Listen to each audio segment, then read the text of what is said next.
Ladies and gentlemen, welcome back to the channel. I am Montoya. Hope you had a wonderful weekend. If there is one thing we can count on in Star Citizen, is that there'll be a fresh batch of drama every single week. And well, this began last week actually. And for this particular week and last week, it was changes for access to the PTU. Now, I'm going to give you my thoughts on this matter. You will probably not like it, but it's the truth. It's how things are. I know there's a lot of frustration. We're looking at a thumbnail for Morphologist's video on the topic, which I think he covered brilliantly. I'm not going to recreate everything that he's already said. We're just going to catch some clips from this and I'll discuss with you. And I'll give you my thoughts towards the end. So ready? Let's go, Morphologist. Star Citizen's developers just changed who can access the test environment and when, and the community is absolutely on fire. The community will be on fire for different things every single week, all right? So that's nothing new. And he's going to go to Spectrum to show us all the drama there, right?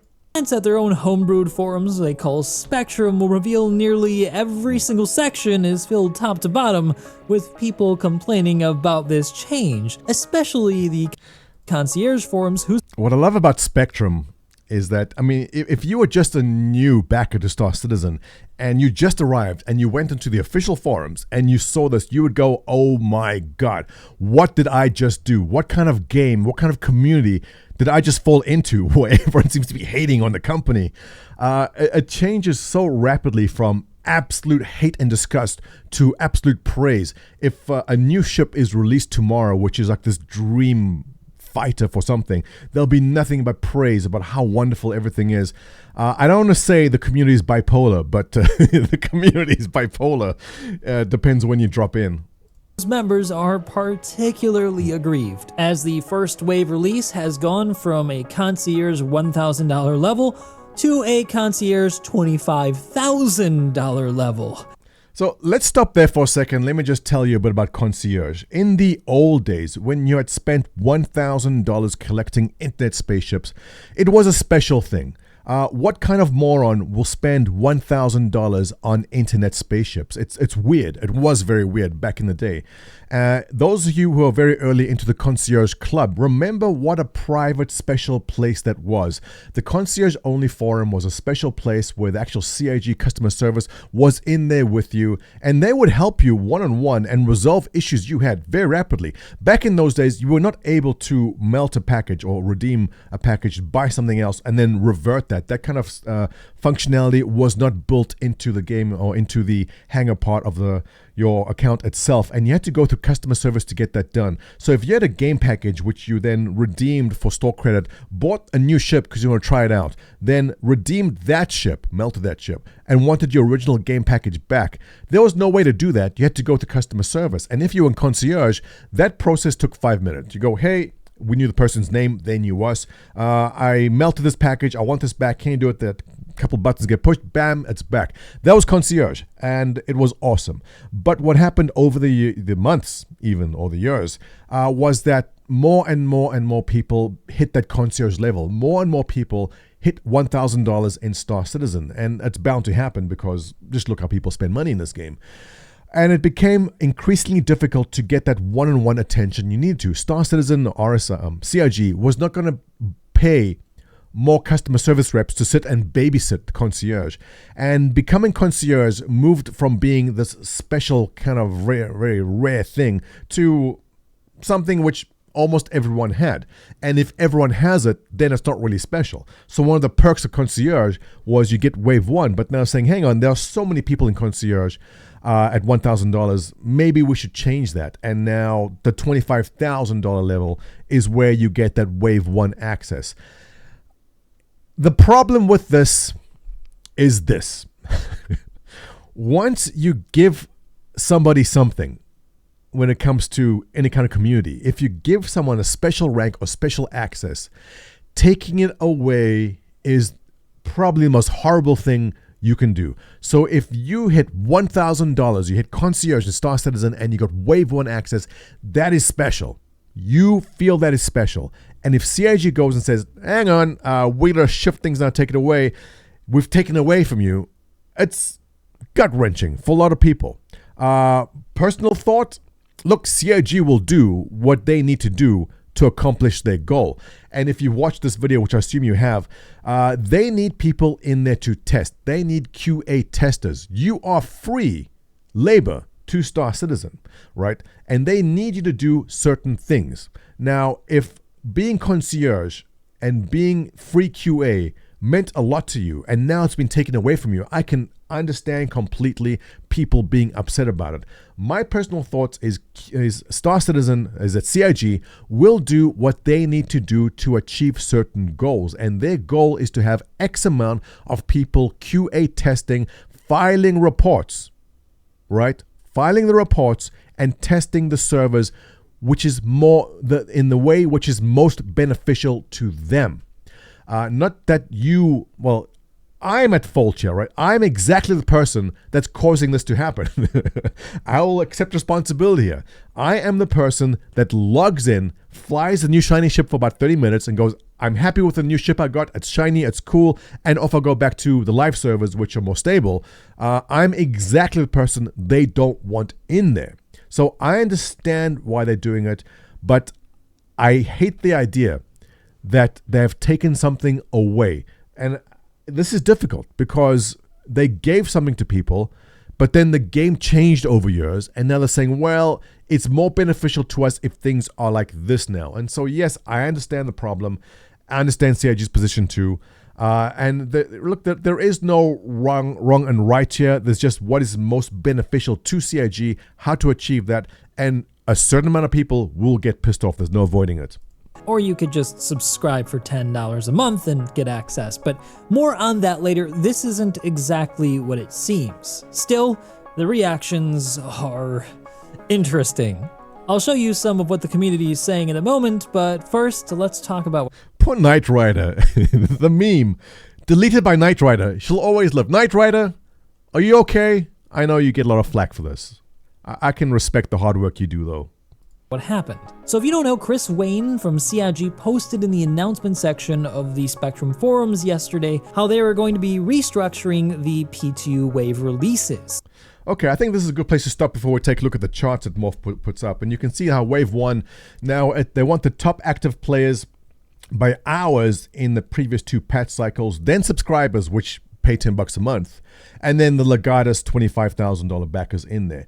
The reason they do this is Wave 1, it may be limited to X amount of servers, and they want people filling up the servers who are actually testing and playing and putting in the hours that will actually also file reports.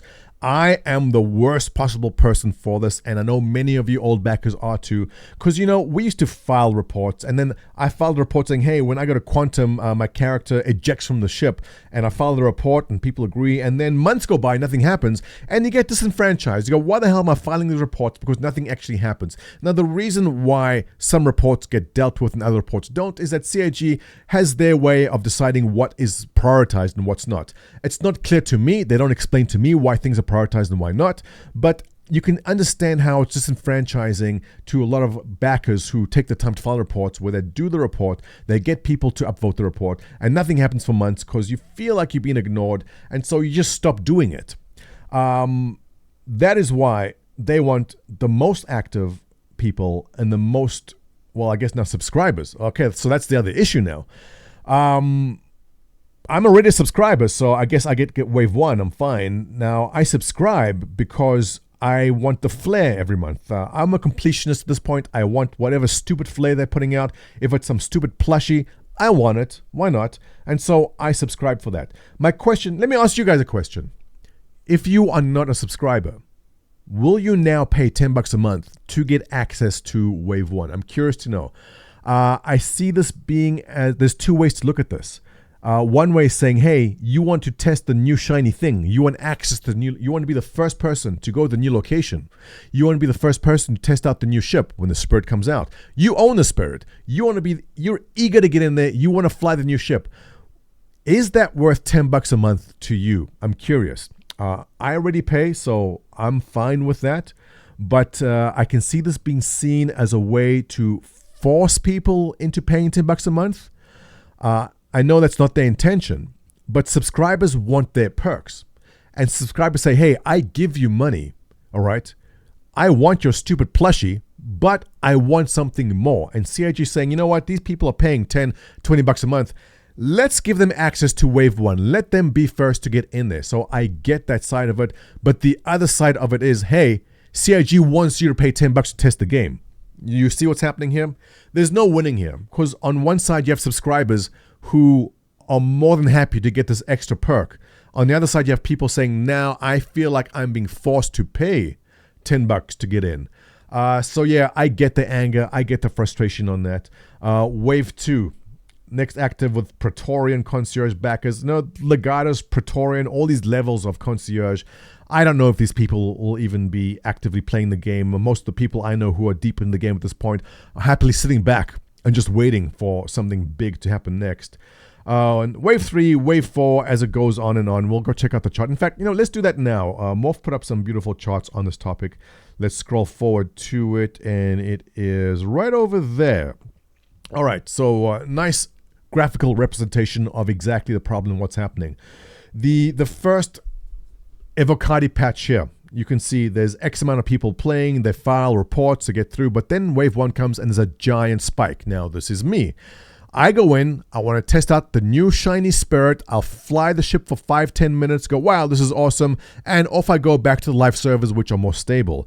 Let's say there's another location release, and the ship release, there's a spike, and it dies off again. This is exactly what CIG does not want. CIG wants a chart going up and to the right as much as possible. They want people stress testing the servers. They want people constantly in there, filing reports, finding every small thing that is wrong. I am exactly the wrong person to have involved in that. So they trying to find a solution. And the solution they're finding is what they're trying to do here. Let's say, let's get the most active people in. And let's get the second most bunch of active people. Because the people active here are carrying over to Wave 2. And the people from Wave 2 and Wave 1 are carrying over to Wave 3. This is what they want to see. And so Morph did a pretty good job there in showing how it looks right now. The old PTU player baseline is down here, and what they want to see is more people constantly in the PTU. So you understand that, I understand that, and how CIG is going about it is the problem. This is what works best for CIG, but it's not going to work best for people that are currently concierge, people who spent $1,000 who feel they should get Wave 1 and now been booted out of it, and now you have people that feel that need to pay 10 bucks to try out their new ship. And those of you sitting in the back like I am and saying, well, you know what, it is what it is. Remember how you used to be in the early days when you first backed this game and you just bought the new ship and the new ship is coming to PTU. Remember the excitement. Remember how you were dying to log in that day and just get in there and just explore every nook and cranny of your new ship. That excitement is still there for every single new backer. And you can understand the frustration they have when now they can no longer be a part of Wave 1. I get it. I feel you guys. I really do. But at the same time, if this is what helps CIG get better patches out faster, then we should support it. So the frustration is going to be there. I also read that they're probably going to make the waves faster. So Wave 1 to Wave 2 to Wave 3 will not be this long stretch of weeks, but maybe days or maybe even hours. That will alleviate much of the pain. So my advice to you guys who are frustrated, let's see how it works out, all right? Let them try it out. It could be fine. It could be Wave 1, Wave 2, Wave 3, very short next to each other like that. So let's see how it works out. And I understand frustration, but again, if this helps CIG get the PTUs out better and faster, I'm all for it. Let's see how it goes. So, with you guys who are not subscribers, do you feel the urge or will you subscribe for 10 bucks a month to get access to Wave 1? Let me know your thoughts on the matter. I'm going to sit back for another week or so and we'll do a follow-up in about 3 weeks to see if what I say comes true, whether this is just calm down completely once people seen how it works out. Also, the spirit, I cannot wait to get in there and let's see how it goes. All right, guys, hope you enjoyed the video. If you like the content, you know what to do. Give me a thumbs up, subscribe. I'll catch you in the next one. And Morph, great job on these charts.